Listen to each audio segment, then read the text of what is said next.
근데 뭐 조국 전 장관이 나올지 안 나올지 이제 명확하게 말을 한 건 아니고 뭔가 명예회복 얘기를 하면서 이게 총선 출마다 이런 해석이 나온 거였는데 네. 지금 이제 그 야권의 분위기는 어때요? 실제로 좀 나올 것 같은 분위기인가요?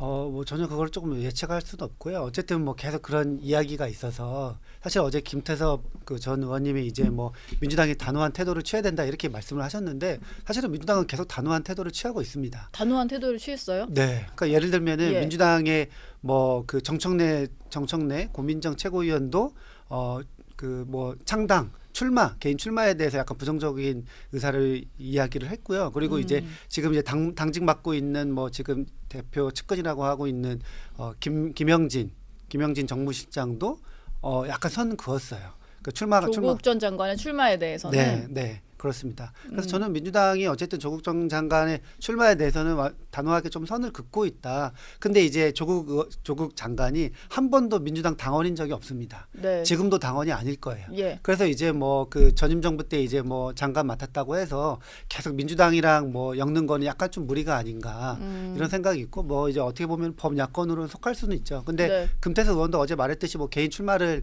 지금 당원도 아닌 사람한테 민주당이 뭐 이래라 저래라 할 수는 없지 않나 이런 생각을 좀 근데 가지고 당원이 있습니다. 아니었다고 이렇게 발뺌하면 안 되는 게 예. 한동훈 장관도 당원이었던 적이 없어요. 지금도 당원이 아니죠. 네, 예. 그럼요. 근데 한동훈 장관의 그 출마 여부나 행보에는 민주당이 그렇게 관심 가지면서 조국 전 장관에 대해서는 우리 당원이었던 적 없다 하고 발뺌하면 안 됩니다. 책임져야 됩니다. 문재인 대통령. 당원인 적도 없고 민주당에 들어올 일도 거의 제로예요. 지금 그게 이야기 나오는 외부에서? 것도 네.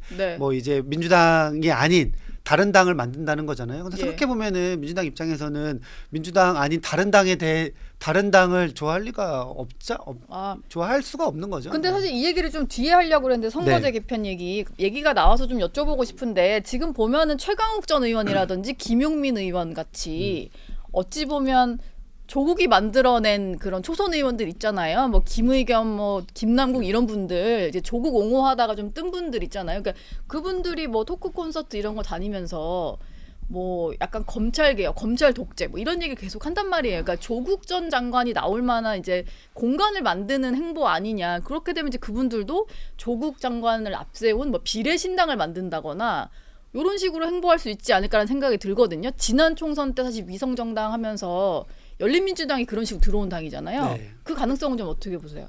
근데 뭐 지금 뭐 김용민 의원 같은 경우에는 당에서 뭐 최고위원까지 하셨고 뭐 그 따로 나가서 조국 뭐 장관이랑 같이 해가지고 뭐 비례 정당 같은 거를 뭐 만들거나 합류하거나 뭐 도움을 줄 것 같지는 않아요. 예. 근데 국민의힘 입장에서는 민주당이 뭐 그대로 조국 장관을 이런 상태로 두고 조국 친당이 뭐 비례당으로 나오면 사실 이중대 역할을 하니까 뭐 도움을 좀 받을 수 있는 거 아니냐는 생각을 할 것 같거든요. 제가 조국 장관 페이스북을 보면서 늘 그 감탄하는데 가장 놀랐던 게 얼마 전에 그 썼던 총선에 4가지 지령을 내렸어요. 예. 첫 번째 선거 연합으로 200석 이상을 확보해라. 그래서 대통령의 거부권을 무력화시켜라. 그리고 개헌해라. 그리고 또 하나가 대통령을 탄핵해라. 이 4가지였거든요. 그런데 이거를 페이스북에 썼다가 그냥 내렸어요. 네. 본인도 이게 너무 심했다는 걸 안 거죠. 이게 조국의 내심이고 그리고 그 조국의 내심을 계속해서 말하는 사람들이 최강욱, 김용민, 뭐 김의겸 이런 사람들 아닙니까?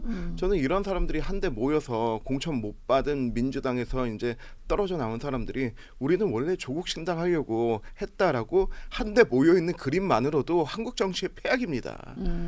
정말로 그냥 막말하고 코인하고 예. 그리고 말도 안 되는 정치적 상상력으로 뭐 계엄할 거다 이런 사람들이 조국과 함께 근데 조국 전 장관과 얼마나 모여 있을지 모르죠. 또 언제 잡혀갈지 모르니까 지금 이제 구속 보류 상태 아닙니까? 정말로 희대의 코미디죠. 네. 근데 지금 뭐 김용민 의원이 실제로 계엄 얘기까지 꺼내고 그랬잖아요. 네.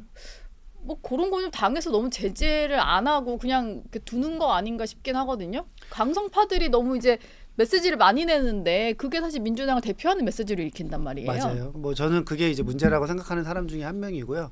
어쨌든 지난번에 이제 최강욱 전 의원 뭐 앙컷 발언 이후에 네. 당이 이제 뭐 그 발언 이런 뭐 언행에 대해서 이렇게 뭐 신중하지 않게 이제 뭐 이야기하는 부분에 있어서는 뭐 심하면은 뭐 공천 불이익까지 준다고 해서 어쨌든 그런 발언들이 조금 뭐 자제되지 않을까 이런 좀 좀 생각을 가지고 있고 또 하나는 저는 그 당이 이제 계속 뭐 사실은 지금 민주당이 정책적으로 계속 내세우고 있는 뭐 3% 경제 성장론, 뭐 청년 뭐 패스 뭐 이런 것들 좋은 정책들이 굉장히 많은데 네. 그런 정책들이 다 검찰로 묻히고 있는 것 같아요. 저는 뭐 기본적으로 검찰이 이제 조금 무도하게 수사하고 있고 약간 정치 수사하고 있다 이렇게 생각하는 편인데 그럼에도 불구하고 그것들을 온전하게 이제 하고 싶은 대로 하려면은 또 다른 약간 투트랙으로 이 정치적인 면에서도 조금 뭔가 성과를 보여야 되는데 그런 게 다 묻힐 정도로 뭐 강성 발언들이 좀 뭐 계속 이어지고 있어서 안타깝죠.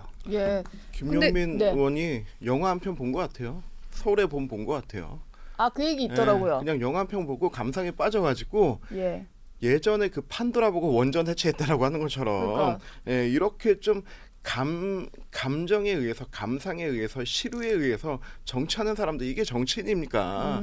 이럴 거면 그냥 자기 혼자 유튜브 하지. 네. 저는 민주당이 이런 부분에 대해서는 이거는 정치적 상상력이 아니고 정말로 뭐라고 표현할 수 없는 새로운 불이에요. 저희도 방송 전에 얘기하고 있었는데 지금 민주당의 그 막말의 수위가 갈수록 심해지고 있어요. 예전 같으면 상상도 할 수 없는 수위가 막 나오는데 네. 이런 사람들이 지금 현재 그 당에서 중요한 직책에서 그러한 일을 하고 있다라고 하는 거는 끔찍해요.